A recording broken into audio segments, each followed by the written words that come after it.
From the prairies to outer space, Canadian astronaut Joshua Kutryk is just a couple weeks away from an out-of-this-world assignment. On September 12th, he's scheduled to launch to the International Space Station as part of NASA's SpaceX Crew-13 mission. He joins us on Global News to tell us more. Josh, thanks for being here. Thanks for having us. Hello. I'm excited for this chat. Tell us about the mission that you're going to be going on and what you'll be doing during that 6-month journey. Yeah, I'm excited too. We're in the final stages of getting ready to launch on September 12th. The crew of 4, one of them is a Canadian, that's me with the Canadian Space Agency. We're going to travel to the International Space Station and sort of take it over for a period of about 6 or 7 months. Our crew's job is basically 2 main things. One is to operate this outpost. It's a very complicated thing, maybe the most complex thing humans have ever made. So we have to run it, fly it, operate it, fix it, do all the work there. The second part of our job, though, is the science.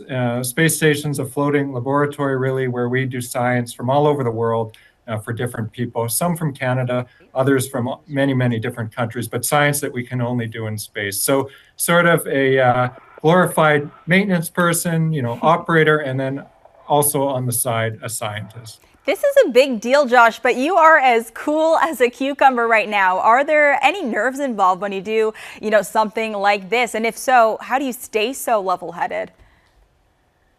Yeah, it's remarkable. This will be my first time going to space. It feels different. It's almost one of those things where the closer you get, the farther away it feels to you.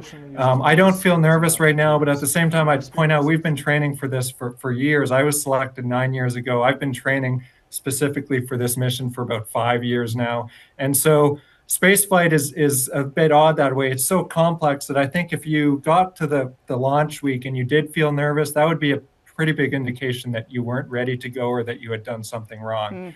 So not scared, not nervous. Of course, some anxieties about leaving Earth for so long, leaving my family for so long, anxieties about how my body will react in this initial phase of adaptation to outer space. You know that we will all be cheering you on, though. Now, you were raised on a cattle farm in Fort Saskatchewan, Alberta. When did the dream of becoming an astronaut start for you, and what does it feel to be fulfilling that dream? The dream started really young. As a 6-year-old, I knew someday, if I could, I wanted to be an astronaut. I didn't tell many people that. I kind of kept it to myself. I thought it was something that was really, really hard to do. And it is something that would take a lot of work, but also something that, frankly, would take a lot of luck. And so I just sort of kept it as this overarching goal I had all through my life to help make decisions. I still have that goal.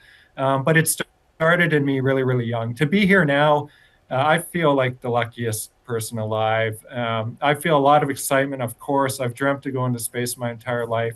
I also feel a lot of pride, really proud to be from Canada, to be wearing this blue suit, launching with this crew, but doing it with the Canadian flag on my shoulder.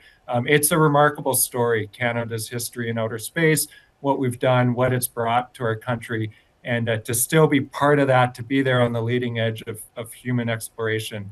It just feels really good to be doing that as a Canadian. To all those prairie kids or our young viewers watching today in their small town, if they want to become an astronaut as well, what's your piece of advice for them? Go for it. I think space, if it's anything, it's opportunity. And that's especially true for Canada right now. If you look at what's happening with space technology and commercialization and in government, space really is the new ocean, and we're at the very beginning of it. So there's going to be a ton of opportunity there for people who want to be pilots or astronauts or engineers or scientists or anything in between all that. I would also say I don't think it's that important actually what you're interested in or what you want to be.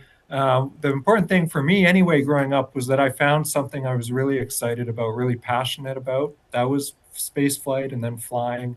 And I followed that my whole life. And I think that if I had any kind of secret bit of advice to share, that would be it. Well, before we let you go, speaking of passions and goals, do you have a personal goal, Josh, that you're hoping to kind of take out of this mission? Many goals. I mean, of course, I want to do the work. I don't want to disappoint people. I'd like to make as few mistakes as I can, all of that. I want to put the training to good use for our country.